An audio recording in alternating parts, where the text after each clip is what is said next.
Case 1. The Kidnapping and Death of Thi Kim Tran, Sydney, Australia, 2025. On the evening of April 17, 2025, the calm of a suburban street in Bankstown was shattered by a chilling home invasion that would soon be recognized as one of the most disturbing crimes Australia had seen in years. At the center of this case was Thi Kim Tran, a 45-year-old mother of two, known in her community for her warmth, resilience, and dedication to her family. But her name would quickly become synonymous with a case that shocked law enforcement, devastated a neighborhood, and sparked a deeper investigation into the undercurrents of organized crime. Thi Kim Tran was at home with her two children when a group of masked men stormed into the house. What should have been an ordinary evening turned into a harrowing and violent ordeal. The intruders were not there to rob or steal. They had a calculated purpose. In front of her terrified sons, aged 8 and 15, Tran was forcefully removed from the home. In the process, her younger son sustained serious head injuries from a blow with a blunt object, requiring urgent hospitalization and medically induced unconsciousness to stabilize his condition. Her older son, also present during the chaos, was taken to the hospital in shock. The level of trauma inflicted on the children would later be described by investigators as devastating.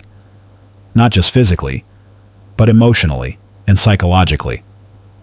The situation turned even more grim just hours later. Emergency services responded to reports of a burning vehicle in Beverly Hills, roughly 20 minutes from the scene of the abduction. Upon extinguishing the fire, police found human remains in the back seat. It didn't take long for authorities to confirm the worst fears. Thi Kim Tran had been found deceased.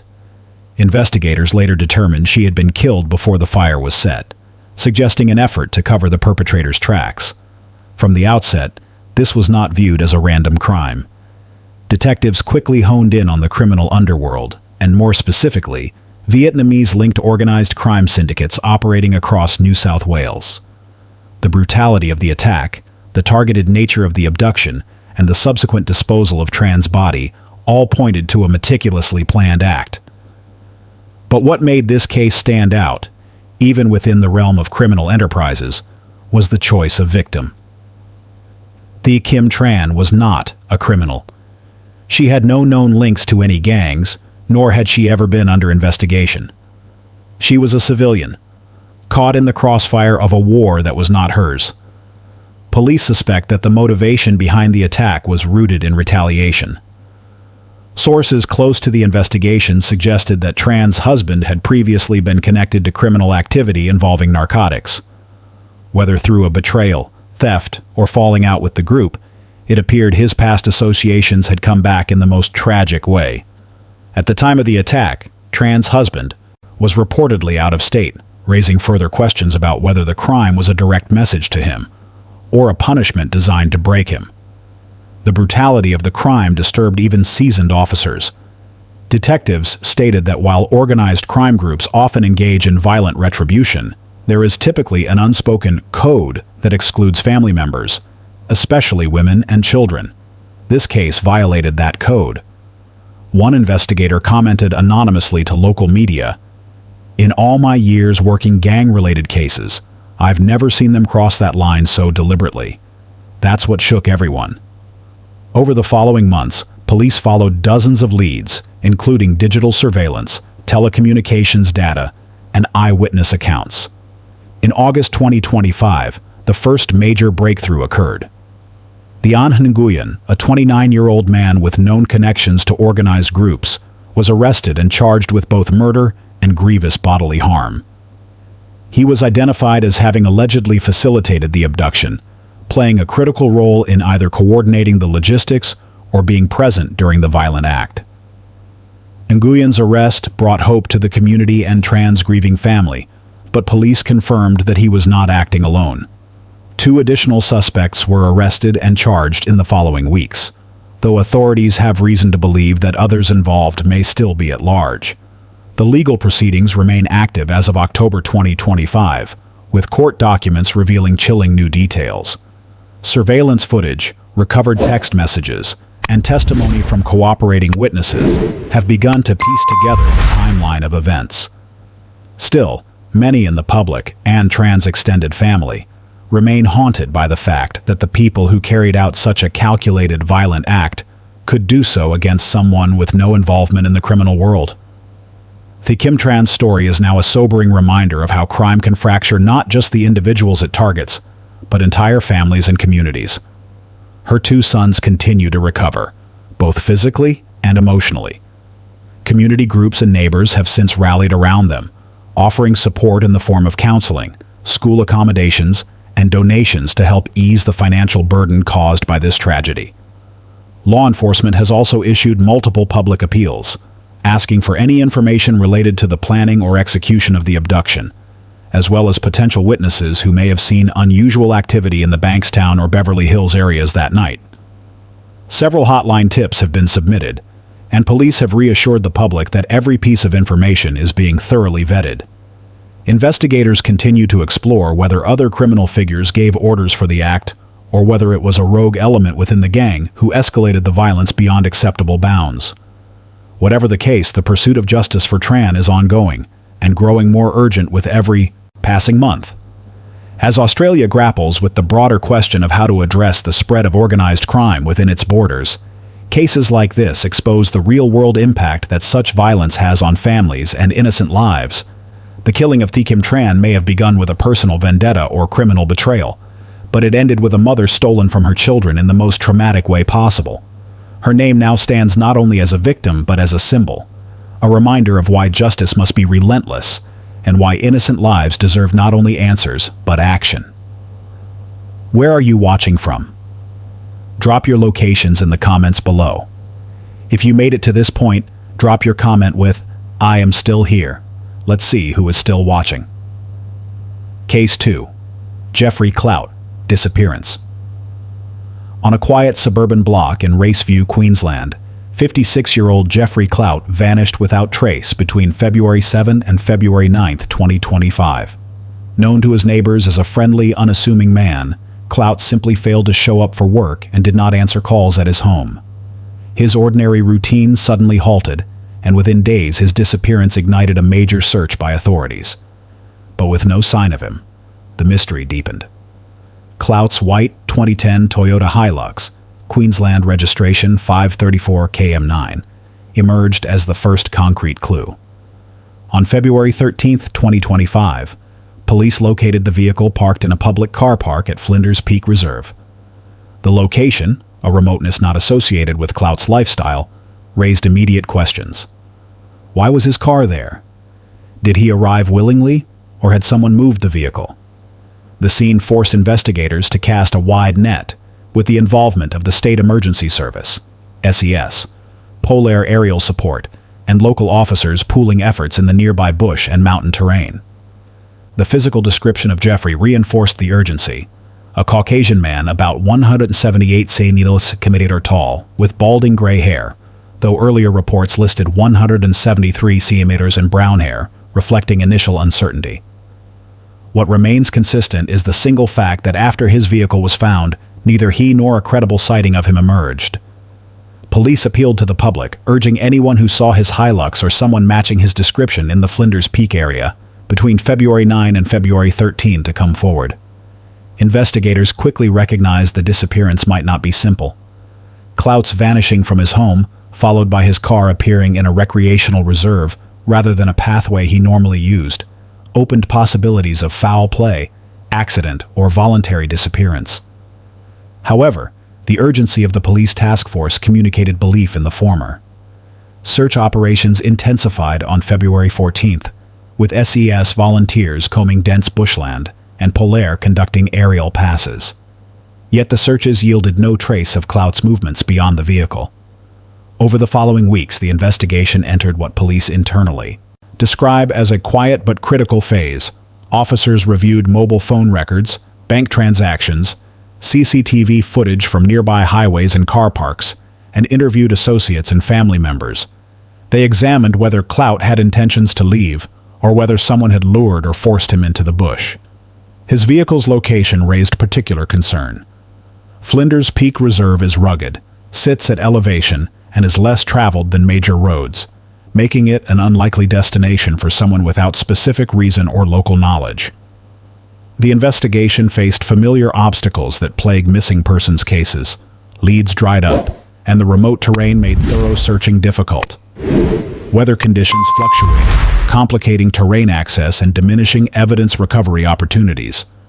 Even with Polaire support, heavily wooded slopes and private properties limited coverage. Many bushland tracts were off-limits without warrants or owner permission, creating gaps in search coverage. Each day that passed reduced the chance of fresh evidence. These same factors, terrain, limited data, and time, have undermined similar cases in the region before. Nevertheless, a breakthrough of sorts emerged in mid-2025 when detectives turned their focus to one key question. Who last drove that Hilux, and when? Forensic teams collected vehicle telematics and looked for dashcam footage from motorists near Flinders Peak. They cross-referenced CCTV from car park entry points and interviewed reserve staff about unusual visitors. While no arrest or public suspect has been named, the vehicle remains the focal point of the investigation, enabling a paper trail and forensic frame that wasn't available at the moment of the disappearance. Despite this, no suspects have been charged, and Clout remains missing. The resolution of the case hinges on locating him, or determining what happened after his Hilux arrived at the reserve. Investigators have not ruled out any scenario: accidental death, voluntary departure, or the presence of a third party. But they stress the circumstances are unusual. The motive, if there is one, remains unknown. For the family, each unanswered question is a torment. Why leave home? Why park the car in an isolated reserve? Where did Jeffrey go? The ambiguity is its own kind of suffering. For his family and community, Jeffrey Clout's absence continues to weigh heavily. Loved ones keep living in limbo, not knowing whether to hope for his safe return or begin the painful tasks of memorializing his life. Local residents in Ipswich and Raceview report feeling unsettled. If someone so ordinary can disappear, it makes you wonder how safe we really are, one neighbor said. Groups specializing in missing persons advocacy point to the case as another example of the need for resources in remote terrain searches and faster forensic mobility. Police continue to appeal for public assistance. If anyone spotted a white Toyota Hilux, registration 534KM9, in the Flinders Peak Reserve car park, along access tracks or adjacent roads between February 9th to 13, or if anyone saw Mr. Clout himself during that period, please come forward. Every small piece of information may connect a broken chain. In the weeks ahead, investigators intend to revisit the terrain, deploy heat-sensing drones at night, review previously unexamined camera footage, and interview locals who may have seen anything out of the ordinary. As each winter passes and vegetation changes, they hope new vantage points will expose previously hidden evidence. Meanwhile, the memory of Jeffrey Clout holds a hushed presence in Raceview. A man with no known reason to vanish, a vehicle in an unlikely spot, and more questions than answers. Case 3. Richard II, disappearance. On the evening of March 31, 2025, Richard II stepped off a bus on Armadale Road in Perth, Western Australia. It was around 9:15 p.m., a typical Monday night. Nothing about his movements seemed alarming. There was no visible distress, no signs of danger, and no indication that anything was wrong. But that was the last time anyone would see the 17-year-old alive. What followed was a week of panic, heartbreak, and questions that would send waves of grief through a quiet community, and highlight an issue that continues to plague young people in silence. Richard was well known in his circle for his quiet kindness. Described by family as gentle and selfless, he was the kind of teen who looked after others before himself. He loved music, enjoyed hanging out with his siblings, and never caused trouble. That made his sudden disappearance all the more confusing. When he didn't return home that night, his family waited, hoping maybe he got delayed. But as hours stretched into the early morning, hope turned into fear. The first 24 hours were crucial. His loved ones reported him missing immediately. Authorities took it seriously from the beginning. They pulled his phone records and tracked the last known signal to the bushland in Montourichon, an expansive, rugged area south of Perth. That ping would become the focal point of the entire search. Within days, over 80 volunteers joined the State Emergency Services, SES, and police, combing through nearly 5 square kilometers of difficult terrain. Bushland searches in Australia are not easy. The dense vegetation, unpredictable weather, and wildlife all complicate efforts. Still, the search team pressed on, working day and night in hopes of finding Richard safe. His family made multiple public appeals. His sister, in a trembling voice during a press conference, described him as someone who would never just vanish. His parents held back tears as they thanked searchers and begged anyone with information to come forward. For every hour that passed, the pressure mounted. Social media lit up with messages of support, missing person posters, and volunteers coordinating efforts to hand out flyers across the metro area. 8 long days passed. On Tuesday, April 8, 2025, searchers discovered a body in the bushland area where Richard's phone had last been located. Authorities confirmed the worst later that afternoon. The body was Richard too. The news devastated his family and shattered the growing hope that he might still be found alive. The emotional toll was immeasurable, not only for his loved ones, but for every person who had walked those trails or shared his photo online. His school, neighborhood, and cultural community held vigils and shared their heartbreak publicly. Police announced that they were not treating the death as suspicious. A report was prepared for the coroner, and while the details were withheld out of respect for the family, Richard's sister later confirmed on social media that he had lost his life by self-inflicted causes. Her post, raw and heart-wrenching, acknowledged the tragedy while calling for greater attention to the mental health struggles many teens face in silence. "He never wanted to worry anyone," she wrote, "but we wish he knew he wasn't alone." Richard's story struck a chord across Australia. It wasn't just a local tragedy, it was a national wake-up call. Conversations around youth mental health surged across online platforms, classrooms, and community forums. Parents who had teenagers at home were suddenly checking in more often. Schools revisited their counseling outreach. Youth-focused mental health organizations noted an uptick in messages, calls, and requests for support in the days following the news. The grief created momentum, even if it came at an unbearable cost. In interviews with news outlets, Richard's friends shared memories of his quiet loyalty and soft-spoken wisdom.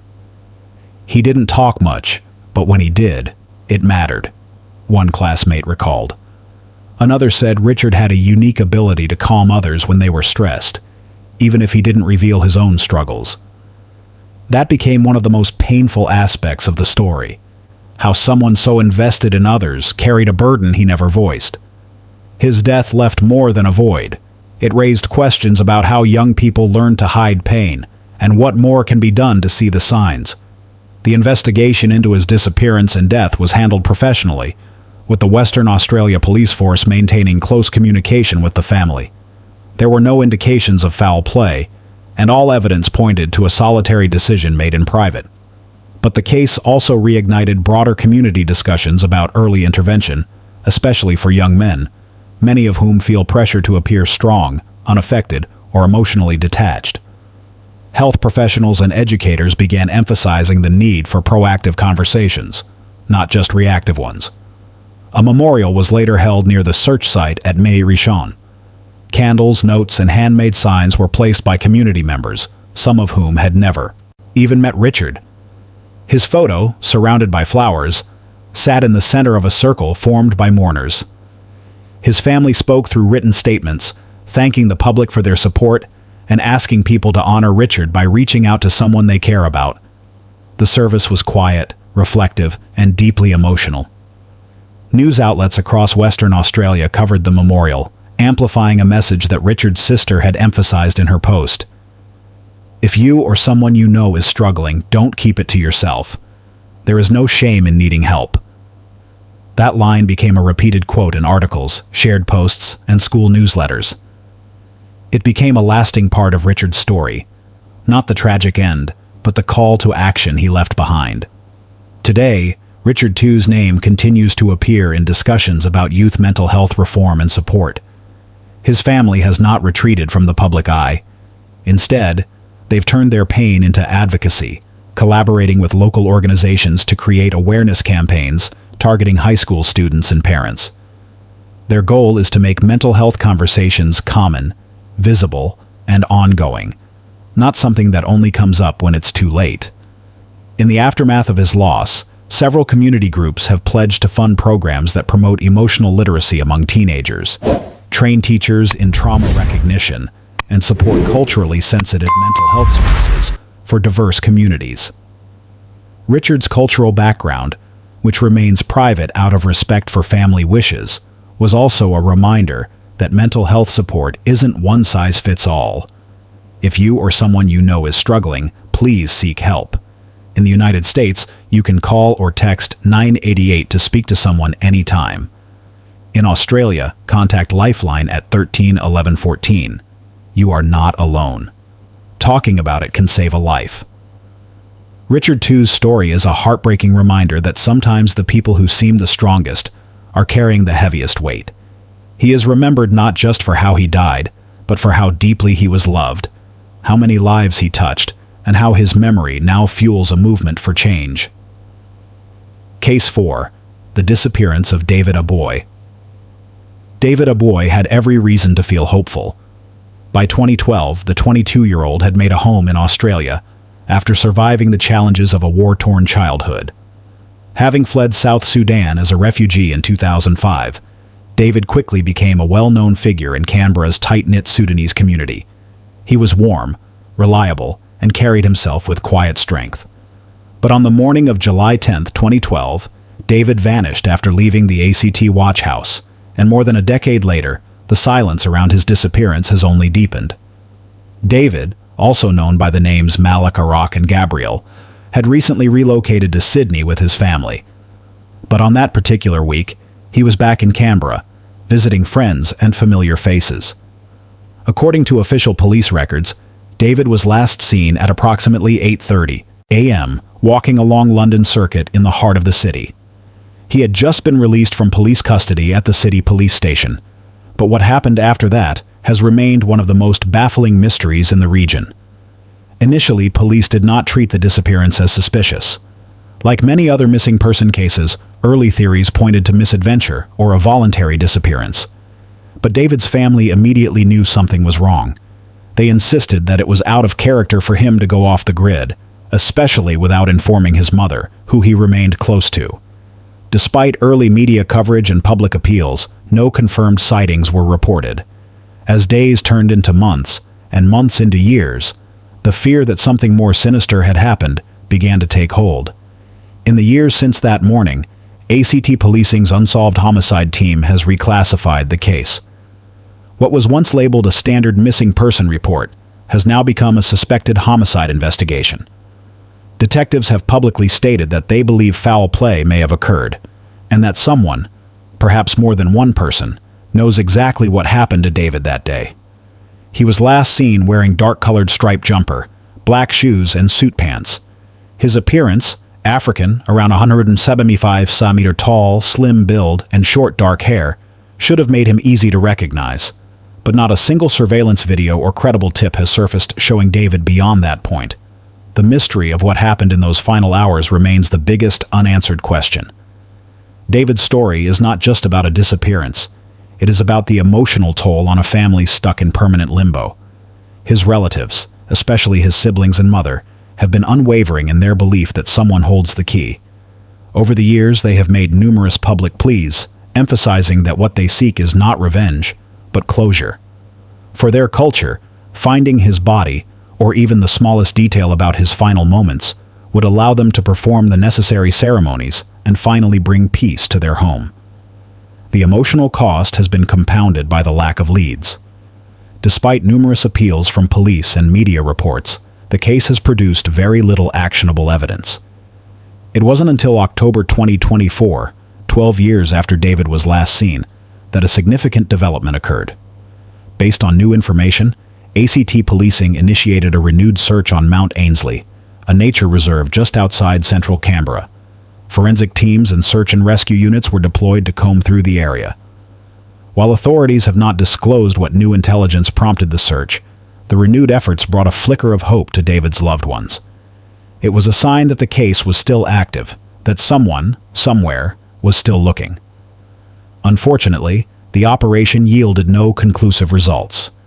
No remains were found, and no new suspects were named. First time in years, it felt like David's case was no longer cold. Community leaders within the South Sudanese diaspora have also joined the chorus for answers. Many describe David as a young man with deep roots in both his cultural identity and his Australian life. He volunteered at local events, helped other refugees integrate, and was known for offering guidance to younger boys growing up between two worlds. His disappearance sent ripples across the community, leaving many with a lingering sense of fear and frustration at the lack of answers. Over the years, the case has also exposed cracks in the system. Critics have questioned why it took so long for police to shift their approach from non-suspicious to criminal. Was it due to a lack of resources? Or was there an unconscious bias affecting how the case was handled early on? These are questions the family and advocacy groups continue to raise, especially in comparison to how other missing person cases have been prioritized. Despite the dead ends, the door remains open. Crime Stoppers continues to collect tips, and police have urged the public to come forward, even if their information seems small or insignificant. Anonymous tips can still help fill the gaps. Investigators say even the slightest recollection from someone who may have crossed paths with David that day could be the breakthrough they need. David's story is a haunting reminder that even in well-policed cities, people can disappear without a trace. But what makes his case especially painful is how little the narrative has changed over the years. There has been no confirmed update, no resolution, and no justice. For those who loved him, that absence is not just a legal issue, it's a daily wound. As the anniversary of his disappearance passes each year, the family organizes small gatherings in his honor. Some years they light candles, other times they simply sit together in quiet remembrance. What remains constant is their call for help. To this day, no one has been arrested, no remains have been found, and the mystery persists. If you or anyone you know holds even a fragment of knowledge about what happened to David Aboy on that Tuesday morning in July 2012, please reach out to Crime Stoppers at 1800-333-00 or submit a tip anonymously via their ACT website. Reference 5093973. Case 5. The Disappearance of Leslie Wayne Keating. Keating was the kind of man who preferred the quiet. At 63 years old, he'd settled into a reclusive rhythm on his rural property along Ramornie Station Road, nestled in the thick scrubland of New South Wales, Australia. Known to his family as dependable, private, and resourceful, Leslie had lived off-grid for years. No running water, no internet, no near neighbors. He wasn't antisocial, he simply lived on his own terms. But when that silence stretched into worry, and then into fear, it became clear that Leslie's disappearance was more than just a man going off the radar. It was a mystery now believed to involve suspicious circumstances. The last confirmed sighting of Leslie was around 2:30 p.m. on Friday, October 20th, 2023. He had just returned from a shopping trip in nearby Grafton, brought home by a rideshare driver. According to the driver, nothing seemed off. Leslie exited the vehicle, bags in hand, and walked toward his remote property as he had done countless times before. There were no arguments, no distress. He simply disappeared after stepping into the bushland. Weeks passed without a word from him. No texts, no phone calls, no transactions. His daughter, Brianna Keating, became concerned after he missed his regular phone check-in. That simple call had always been their routine, a tether between her modern world and his off-grid lifestyle. When she couldn't reach him, she contacted local authorities. The scene that greeted police and family members at Leslie's property was troubling. His 2 dogs, constant companions, were found dead and chained up. That was immediately alarming. According to Brianna, Leslie only chained them when he left the property, never while he was home. The animals showed signs of being left unattended for days, possibly more. No recent meals, no signs of movement. The place had grown eerily still. For a man known for being meticulous with his animals and daily routines, the discovery set off alarm bells. There was no sign of Leslie in or around the property. No wallet, no phone activity, no banking transactions. Authorities confirmed that he had missed scheduled medical appointments. something those close to him said he would never do without notice. It didn't take long for police to elevate the case to a suspicious disappearance. They brought in Strike Force Wellbank, a team assigned to unravel what had gone wrong in the scrubland beyond Grafton. Multiple search efforts were launched. Police and State Emergency Services, SES, conducted ground sweeps and aerial searches across Ramornie Station Road and the wider Gweeder Highway region.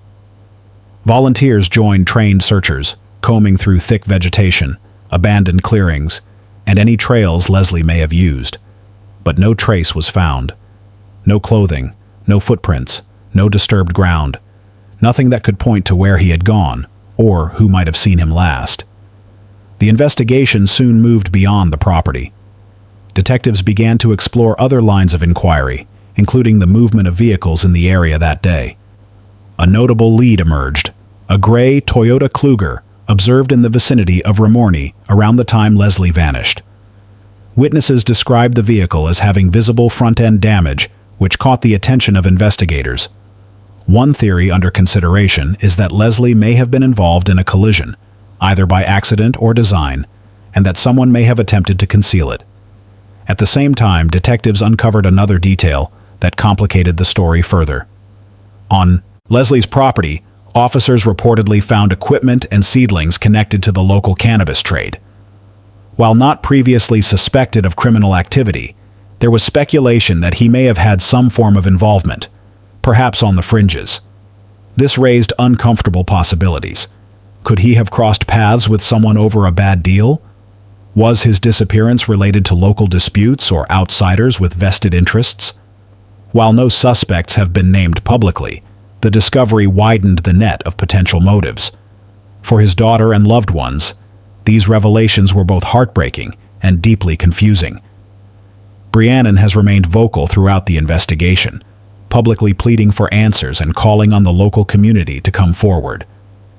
In interviews, she's described her father as a deeply kind and loyal man, someone who may have trusted the wrong people. Her grief has been made heavier by the vacuum of uncertainty. No confirmed sightings, no phone pings, no remains. Just a man, gone without a trace. The wider community has been shaken as well. Ramornie is a small area where everyone knows everyone, and the thought that someone might have seen or heard something but chosen silence has created tension. Police believe someone, even unintentionally, may be holding a key detail that could break the case. They've continued to encourage residents to report anything, no matter how small, even if it seems unrelated. According to investigators, one overlooked comment or memory could explain a timeline, confirm a theory, or expose a connection. As the months go on, Strike Force Wellbank remains active. Detectives continue to gather tips and monitor vehicle movement data from the day of Leslie's disappearance. Authorities also continue to push public service announcements, aiming to keep the case in the public eye. Surveillance footage from businesses along Leslie's travel route was reviewed, but no leads have been confirmed from it so far. Leslie is described as having a Caucasian appearance, a thin build, standing between 160 and 170 centimeters tall. He had scruffy brown hair, brown eyes, and a distinctive beard. At the time he was last seen, he wore a dark blue flannelette shirt, camouflage pajama pants, and black boots. His unique clothing alone makes him hard to miss, especially in such a rural area, making his complete disappearance even harder to explain. For those closest to Leslie, the hardest part isn't knowing what happened. It's knowing that someone, somewhere, likely does. The hope is no longer that he walked away. It's that someone finds the strength to speak. His daughter continues to remind the public that her father was not a man of drama, not someone involved in confrontation, not someone who would disappear by choice.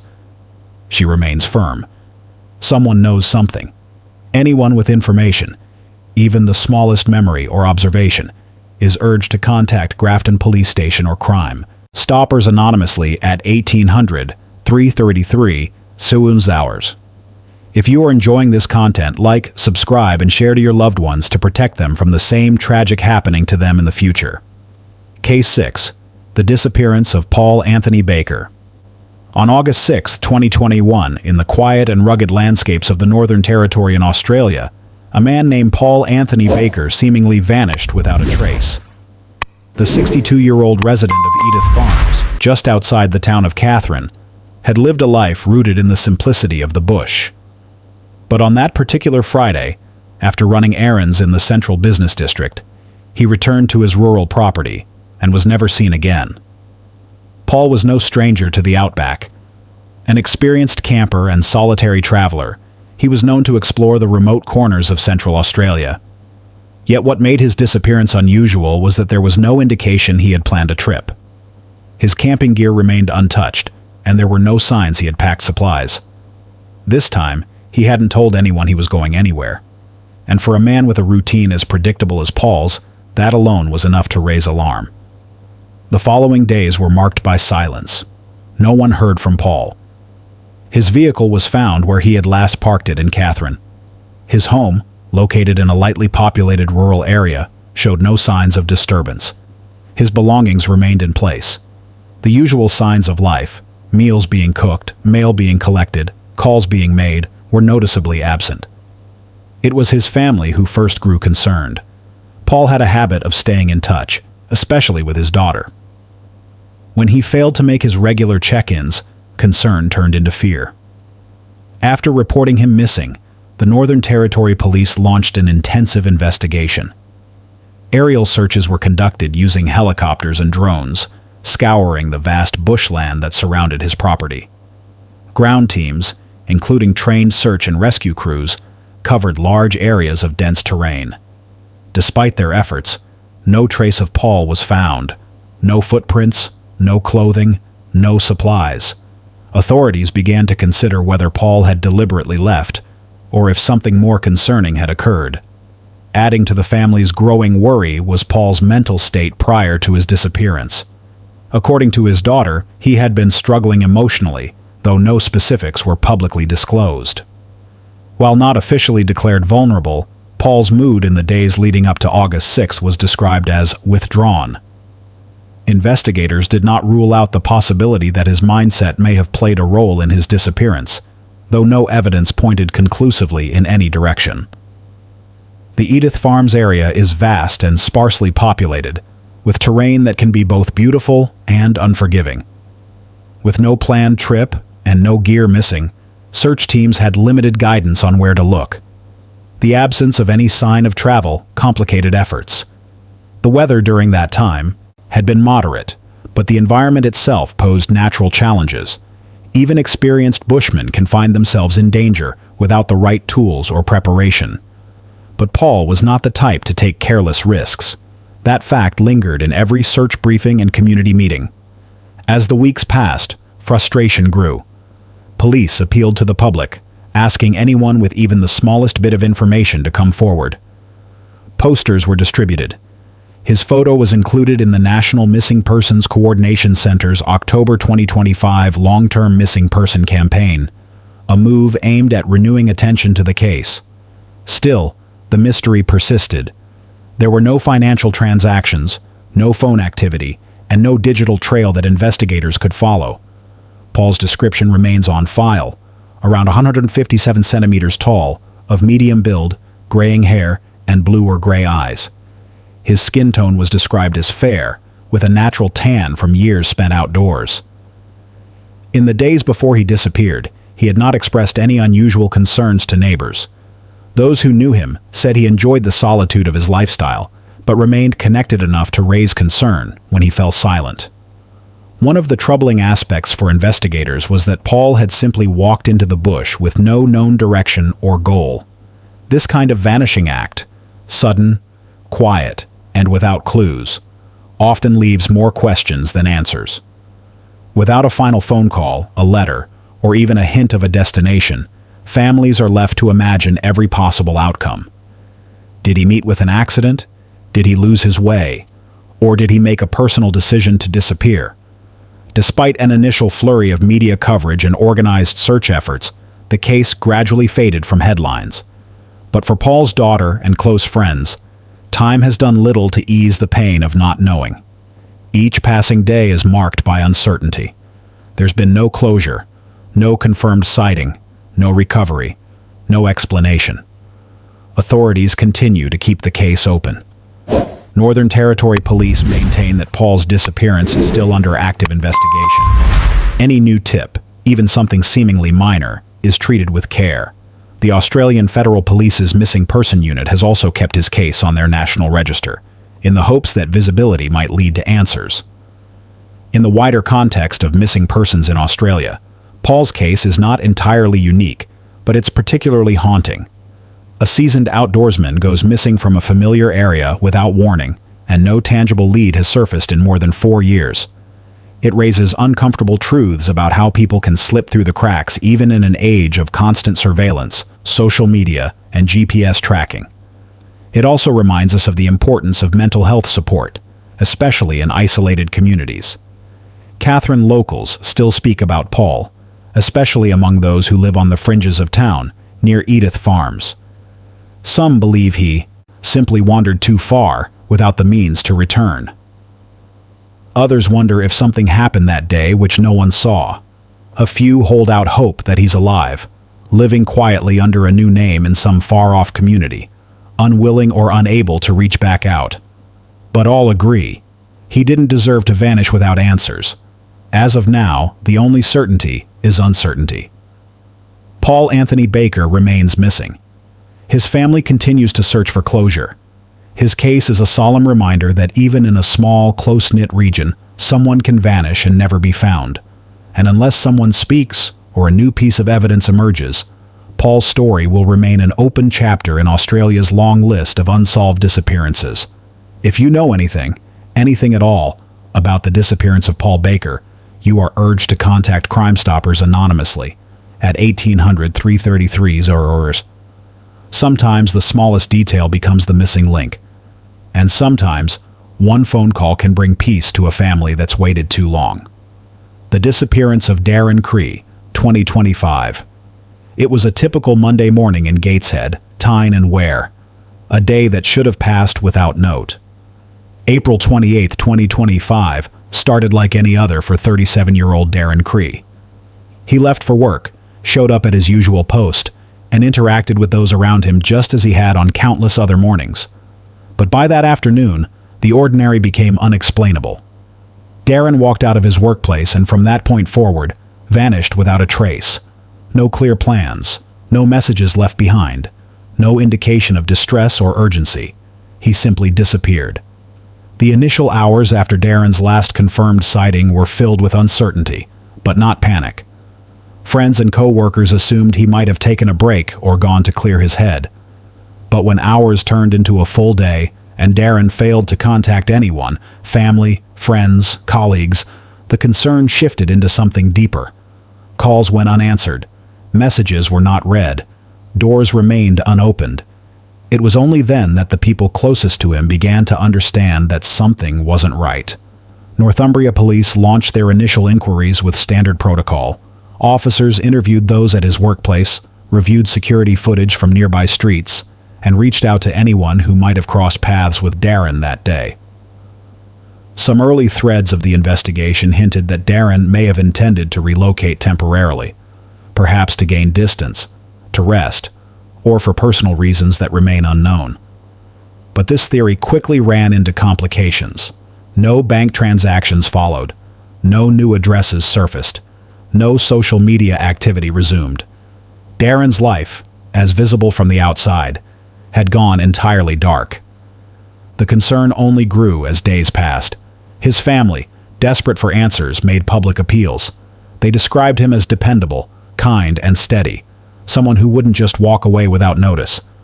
Darren wasn't known to act impulsively. He had no history of abrupt disappearances, and no debts or major conflicts that anyone could point to. As the days turned into weeks, it became painfully clear that whatever happened that morning was more than a temporary absence. It was the beginning of a long, unsettling mystery. Police broadened their search radius. With assistance from volunteers, they canvassed areas surrounding Gateshead and extended their efforts into neighboring communities. Attention soon turned toward Consett, County Durham, a location Darren was said to have some connections with. Flyers were distributed, homes were checked, and land was searched. Still, no trace of him surfaced. Authorities reviewed surveillance systems from the Gateshead transport routes, hoping to catch a sighting of Darren on foot, on a bus, or boarding a train. Nothing concrete emerged. At 5 feet 9 inches tall, with a slim build and a shaved head, Darren's appearance was recognizable, but his features could easily be missed in a crowd. Police noted that by now, his hair might have grown back, potentially altering his overall look. This minor change, though seemingly insignificant, added yet another layer of difficulty to an already challenging case. The more time passed, the more emotionally difficult the situation became for Darren's family. Birthdays, holidays, and anniversaries came and went with no updates. His absence was no longer just unexplained, it was haunting. Loved ones described the frustration of not knowing whether to grieve or to hold out hope. The uncertainty became its own kind of pain, lingering in every unanswered question and every unreturned call. Despite their distress, his family remained vocal and persistent. Their message was clear. Darren is missed, he is loved, and they will not stop searching for him. The case soon received national attention. The charity Missing People joined forces with the police to issue more widespread appeals. Posters were shared on social media, and outreach extended through local radio, TV interviews, and community alerts. Every appeal included the same message. If you know something, anything at all, please come forward. Sometimes the smallest detail can crack open a case. Northumbria police continued their efforts behind the scenes. Officers revisited leads that initially seemed weak, reevaluating timelines and rechecking witnesses. Digital records, including Darren's phone and online activity, were analyzed again for overlooked clues. Unfortunately, despite the thorough nature of the investigation, the trail remained cold. The reference number assigned to Darren's case, NP 2025-060-80432, became a symbol of the unending search, shared across forums and support networks in hopes of finally reaching someone who might know more. The official theory about Darren's intentions that day remains vague. While there was initial speculation about a voluntary departure, nothing has supported that claim definitively. Darren took no identifiable belongings, made no prior arrangements, and communicated no plans to anyone. Authorities have not ruled out the possibility of harm, misadventure, or other unknown circumstances. But with no physical evidence, no witness accounts, and no solid trail, the case remains suspended between possibilities. As of November 2025, there have been no confirmed sightings, no digital traces, and no firm updates. Darren's family continues to work with both law enforcement and independent networks to raise awareness. Their focus has never wavered, bringing Darren home or at the very least, finding out what happened. For now, the hope is that someone out there knows something. Maybe a neighbor who saw him leave that day, or a passerby who noticed something unusual. Maybe a conversation was overheard. Maybe there's a detail sitting dormant in someone's memory, waiting to be recognized as important. In cases like these, it's often a matter of connecting dots that no one realized were related. Anyone with information is urged to take action. You can contact Northumbria Police directly through their social media pages, website live chat, or by calling 101 and referencing case number NP 2025-0608-0432. Alternatively, tips can be sent anonymously to the Missing People charity by calling 116,000. Even if it seems small, even if you're unsure, authorities encourage the public not to dismiss what could be a vital piece of information. Darren Cree's story remains incomplete, but his name, face, and memory continue to be shared by those who love him, and by those committed to seeing this case solved. In the end, the hope is simple: to find the answers that have evaded so many for so long, and to bring peace to a family that has waited far too long without one. Case 8. The homicide of Wilson Sabaros, Ottawa, Ontario, Canada, January 2025. The death of 58-year-old Wilson Sabaros in early January 2025 marked a violent beginning to the year in Ottawa. He was found lifeless inside his home on Pond Hollow Way, a quiet street nestled in the Barhaven suburb. It was a chilling start to the year, Sabaros's death was confirmed as the first homicide recorded in Ottawa for 2025. Behind the headlines was a man remembered not as a case file, but as a loving father. According to his former partner, Wilson was generous and deeply committed to raising their young daughter, providing stability and affection even after their relationship ended. The discovery of his body immediately prompted an intensive investigation by the Ottawa Police Service's Homicide Unit. Officers cordoned off the home and began canvassing the neighborhood. Residents, many of whom were startled by the heavy police presence, had no idea a murder investigation was unfolding just down the street. Inside the home, detectives worked alongside forensic experts, gathering evidence from what was now an active crime scene. Surveillance footage from surrounding homes and nearby streets was pulled and reviewed, while witnesses were interviewed and digital records were analyzed to reconstruct the hours leading up to the tragedy. In the days that followed, two suspects, Mia Tajada, 28, and Omar Assad, 26, were arrested and charged with first-degree murder. The nature of the charge indicated that investigators believed the act was premeditated. Months later, on July 19th, a third person was taken into custody, 20-year-old Michael Journal Prest. His arrest brought the total number of individuals charged in the case to 3, suggesting that investigators believe this killing may have involved coordinated action or conspiracy. Though the police did not release detailed information on the motive or sequence of events, the charges and the timeline of arrests hinted at a complex case that had taken months to unravel. Despite the progress made in identifying and charging those allegedly responsible, key elements of the case remained shrouded in silence. Authorities have not publicly confirmed what exactly transpired inside Wilson's home that day, nor what evidence pointed to each of the suspects' involvement.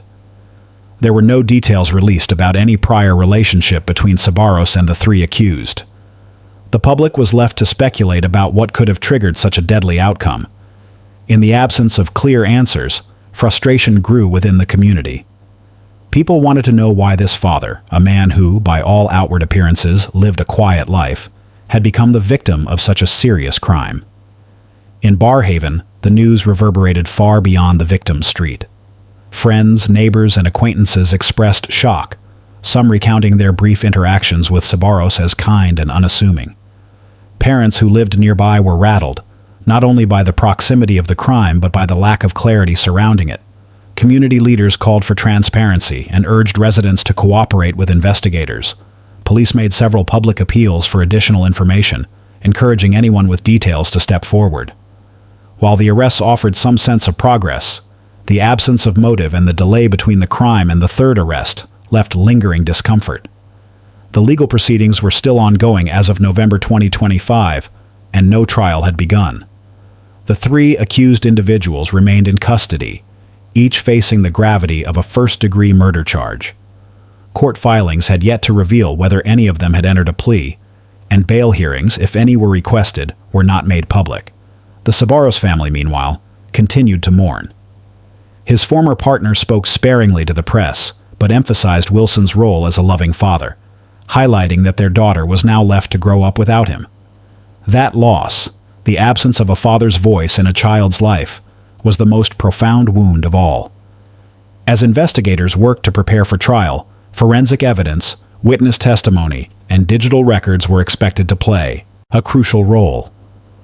Cell phone data, camera footage, and possibly communications between the suspects could provide a timeline of events leading up to Sabaros's death.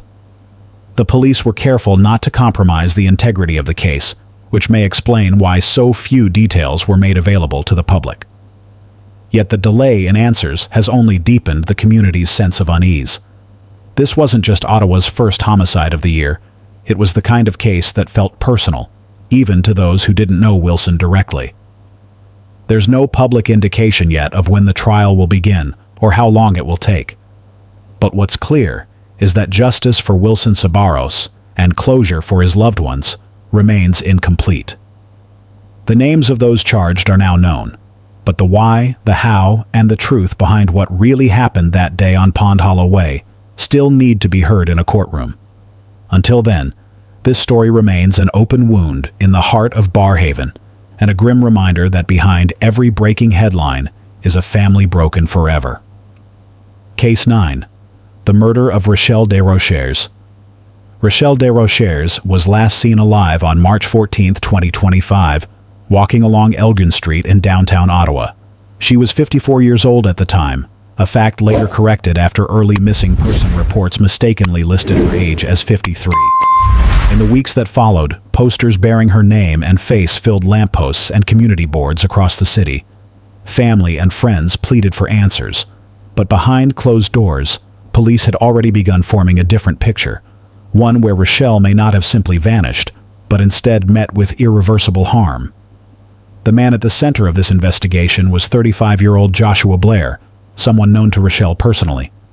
Not much is publicly known about the exact nature of their relationship, but authorities would later confirm that Blair had a history of violence, particularly against women. Within weeks of her disappearance, suspicions surrounding Blair intensified.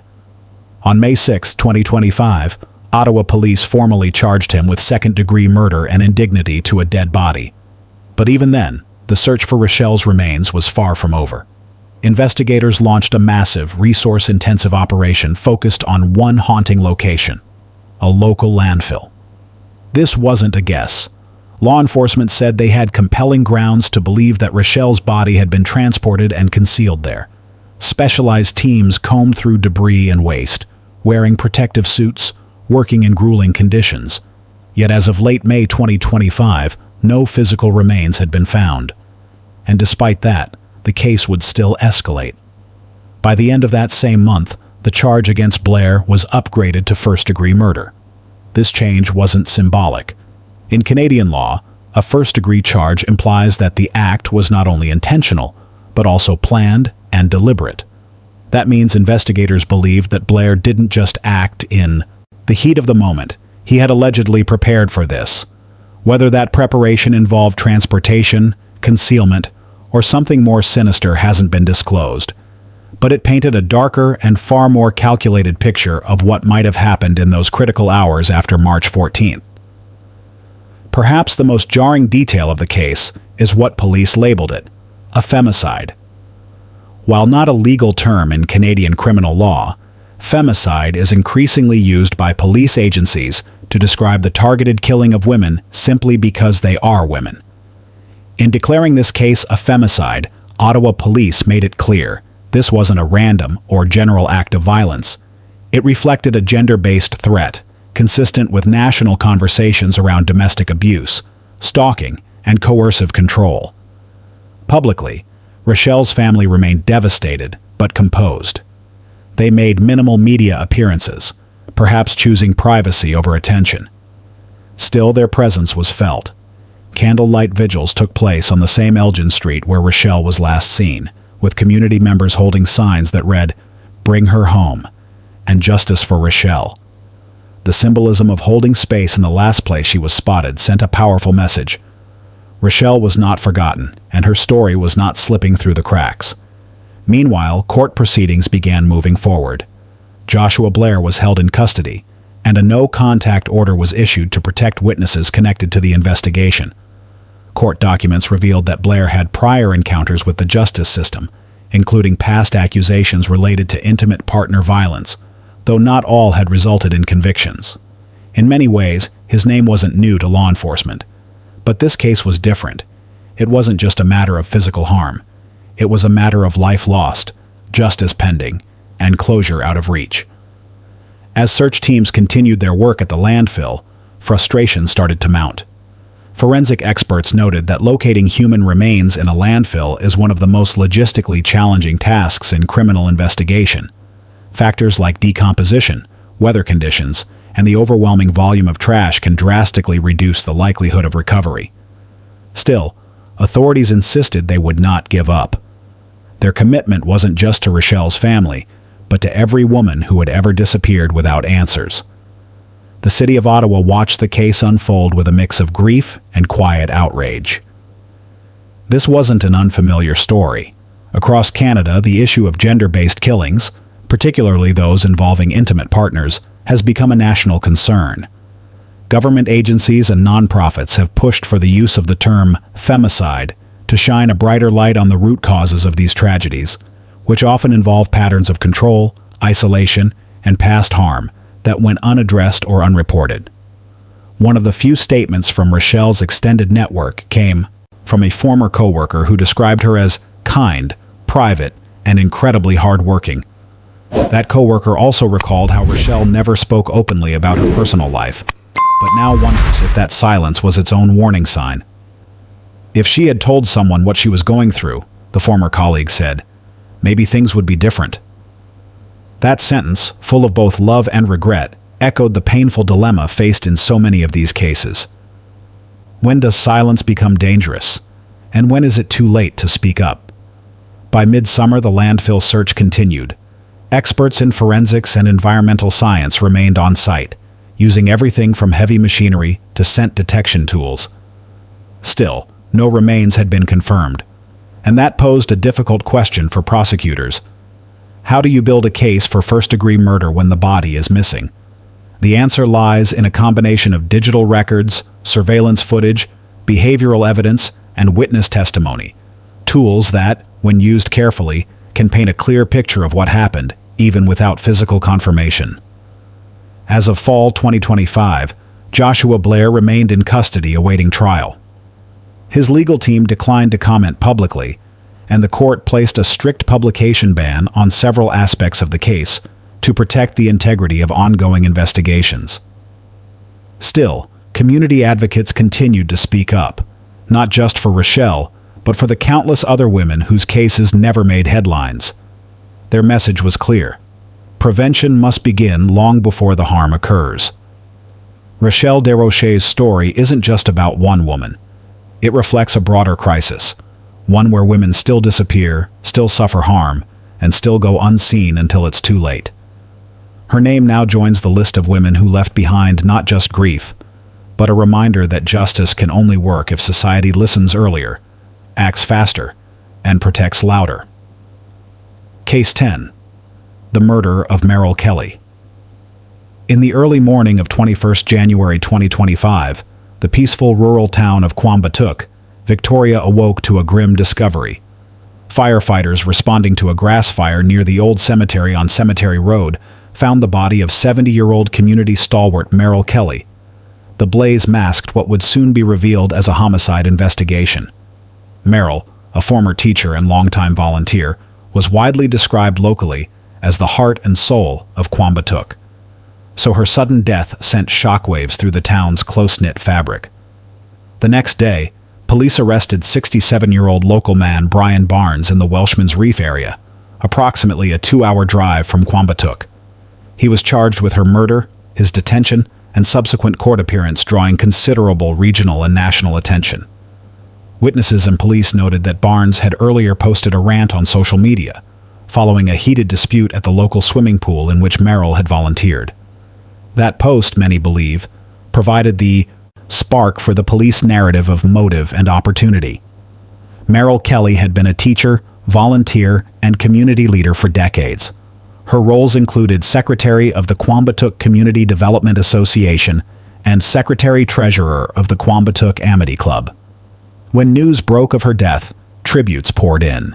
She was hailed as a giant in spirit, a builder of community cohesion, and someone whose kindness left a lasting imprint in the town of just over 200 people. Investigators quickly treated the case as a homicide from the outset. The discovery of her body at the site of a grass fire near the cemetery raised questions. Was the fire accidental or intentional? Was the cemetery location chosen for concealment or simply the scene of a tragic coincidence? Forensics teams collected evidence from the site, while police scoured CCTV, questioned local residents, and traced the movements of Barnes in the hours before and after the incident. The mobile phone and social media activity of Barnes became particularly important. In court, Barnes pleaded not guilty when he appeared via video link at Bendigo Magistrates Court on 15 October 2025. His defense team immediately foreshadowed that issues of mental impairment and fitness to stand trial may be raised. The case was fast-tracked to the Victorian Supreme Court, with a directions hearing scheduled for late October. This decision underscored the seriousness with which authorities viewed the matter, both in terms of the status of the victim and the gravity of the charge. Despite the arrest and formal charge, many elements of the case remain unresolved. Whether Barnes acted alone, what triggered the dispute at the pool, and why the location near the cemetery was selected are all matters still under investigation. In particular, investigators are seeking to match DNA, trace vehicle movements, and uncover digital footprints to build a full timeline, any of which could form the backbone of the prosecution's case. While police manage the legal and forensic front, the community of Quambatook continues to grapple with the emotional aftermath. Local organizations canceled events in her honor, community leaders held vigils, and residents expressed collective grief. Meryl's role as volunteer, mentor, and neighbor meant her absence resonated far beyond immediate family. It left a void in the social heart of the town. One local newspaper reported that her loss has shaken the community, reflecting how intimately connected her presence was to the region's identity. From a broader perspective, this case raises difficult questions about safety in rural communities and the vulnerability of devoted volunteers. How could someone so integral to civic life become the victim of such violence? What community pressures, social disputes, or isolation mechanisms played a role? For Quambatook, these questions are no longer hypothetical. They sit at the intersection of trust, neighborliness, and vigilance. The legal process, despite being underway, stretches on. Barnes remains in custody. The Victorian Supreme Court will determine whether Barnes will face trial, and if so, the shape of that trial, how evidence will be introduced, what arguments will be raised, and how long the journey to verdict will be. In the meantime, Quambatook still remembers Meryl and watches the case closely, hoping for justice. For Meryl Kelly's family, the enduring burden is one of absence and unanswered questions. The mother figure, community volunteer and friend is gone. The memory of her life and of the suddenness of her death remains a sharp contrast. Community members still recall her enthusiasm at the swimming pool, the compassion she showed neighbors, and the way she connected people across generations. Now those stories serve not only as tribute but as a call to action, to recognize risk, to support volunteers, and to honor the legacy of someone dedicated to public good. In small towns, every murder echoes far deeper than the event itself.